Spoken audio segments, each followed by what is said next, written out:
Gua agak heran ya, kenapa gamer-gamer yang carry hore itu jarang yang beli si TWS ini, Viata Nitro E. Padahal TWS ini punya keunggulan yang pastinya banyak dicari oleh para gamer, apalagi kalangan carry hore. Yang pertama itu ada di harganya. Untuk harga 200 ribuan, Viata Nitro E ini harusnya jadi suatu barang yang laku gitu ya. Kayak kacang goreng lah, gampang jualnya. Apalagi bocil-bocil, teman-teman kalian itu banyak banget yang nyari TWS buat main game. Tapi biasanya yang dicari itu harganya emang kisaran 200 ribuan. Dan yang dicari itu delay-nya rendah alias latensinya juga rendah. Tapi sayang banget, ketika gue lihat di Shopee dan juga di Tokopedia dari si Viata ini, ternyata penjualannya nggak begitu oke. Di Tokopedia terakhir gue lihat penjualannya itu ada di angka 600-an, sementara di Shopee penjualannya ada di angka 3 ribuan. Jauh banget di bawah Viata Airboom Pro yang penjualannya itu sampai belasan ribu unit gitu loh di satu e-commerce doang. Sepertinya sih gue tahu sebenarnya kenapa. Tapi sebelum masuk ke situ, gue akan bahas dulu tentang kualitas suara dari si Viata Nitro E ini. Sebenarnya secara suara si Viata Nitro E ini nggak ngasih kualitas suara yang gimana-gimana banget. Standar untuk TWS di harga 200, 300, bahkan sampai ke 400 ribuan. Bassnya kurang padat, nggak berasa terlalu bass banget, tapi masih ada jedum-jedumnya sedikit. Dan juga untuk frekuensi tingginya emang berasa agak terlalu pedas di telinga. Gue sendiri pakai untuk dengerin lagu-lagunya Billie Eilish dan Adele, semuanya masih bisa dinikmati lah, meskipun menurut gue jauh dari kata sempurna. Dan satu hal yang menjadi kekuatan untuk sebuah TWS itu menjadi TWS gaming menurut gue ada di delay alias latensinya. Viata sendiri bilang kalau latensinya ini ada di angka 45 millisecond up to.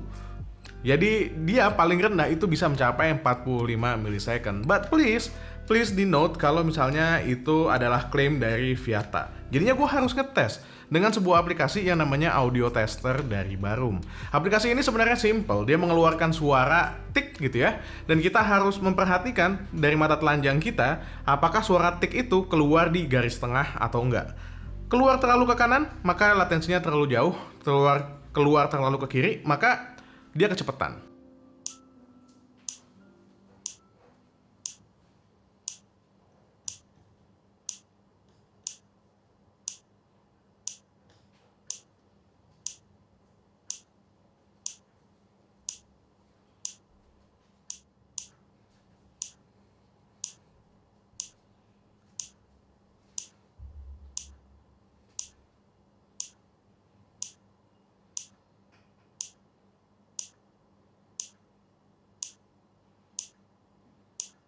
Berkali-kali gue udah ngetes latensi dari si Viata Airboom Nitro E ini, dan hasilnya itu selalu ada di bawah 100 millisecond. Latensi di bawah 100 millisecond itu agak susah didapetin untuk sebuah TWS di harga 200 ribuan. Oh iya, latensi yang tadi itu gue dapatkan dari mode gamingnya. Mode gamingnya ini bisa didapetin dengan ketuk 3 kali di TWS sebelah kanan maupun di TWS sebelah kiri. Nanti akan ada suara mbak-mbak yang bilang gaming mode atau game mode gitu ya, dan itu artinya low latensinya bekerja. Kalau tadi suaranya gue bilang biasa-biasa aja, ketika game mode suaranya turun lagi, lebih turun dari biasa aja. Tapi sound staging dipakai buat main PUBG Mobile, Call of Duty Mobile pun masih oke sebenarnya. Paling tidak kalian tahu arah tembakan itu dari kanan atau dari kiri. Mungkin ya satu-satunya hal yang bikin Viata Airboom Nitro E ini kalah pamor dari saudaranya si Airboom Pro 3 itu ada di bagian desainnya. Desainnya itu emang agak klasik, agak kaku, dan juga kurang seru kalau menurut gue. Warna yang gue pegang ini biru, ada juga yang dijual sama Viata warnanya hitam dengan aksen garis-garis horizontal seperti ini, dan juga ada layar LED di bagian tengah. LED-nya ini untuk nunjukin status baterai di charging stationnya alias di case-nya, dan juga di TWS kanan dan juga kiri. Jadinya kita bisa tahu apakah baterainya itu masih ada atau enggak. Di bagian atas ada tulisan Airboom Nitro E yang gede banget, yang menurut gue membuat TWS ini jadi kurang appealing ya. Dan di bagian belakang ini juga ada sebuah port USB Type-C untuk charging tentu aja. Tadi gue bilang warnanya ada yang biru dan hitam. Dan gue merekomendasikan kalian ambil yang warnanya biru ini meskipun kelihatannya agak lebih feminin. Kenapa? Karena yang warnanya hitam, itu pasti akan banyak masuk debu dan kelihatan debunya. Apalagi dia garis-garis kayak gini, jadinya untuk ngebersihinnya kalian harus melakukan step-step yang ekstra. Mungkin sampai dengan sikat gigi kering digituin, baru akhirnya bersih. Kalau yang biru ini nggak terlalu kelihatan banyak debunya.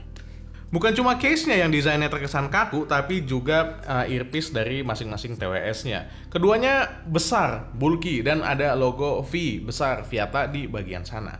Mungkin buat orang-orang yang peduli sama tongkrongan dari sebuah TWS alias tampilan dan desainnya, Airboom Nitro E ini jadi nggak menarik gitu loh. Tapi buat gamer tuh harusnya nggak usah peduliin desain kayak begitu kan. Yang penting latensinya cukup rendah. Tapi ya namanya orang ketika dia masuk ke marketplace kemudian nyari TWS, akhirnya ngelihat Airboom Pro 3 otomatis akan lebih tertarik sama si Airboom Pro 3 karena desainnya juga yang lebih cakep, lebih manis dilihat ketimbang si Airboom Nitro E ini.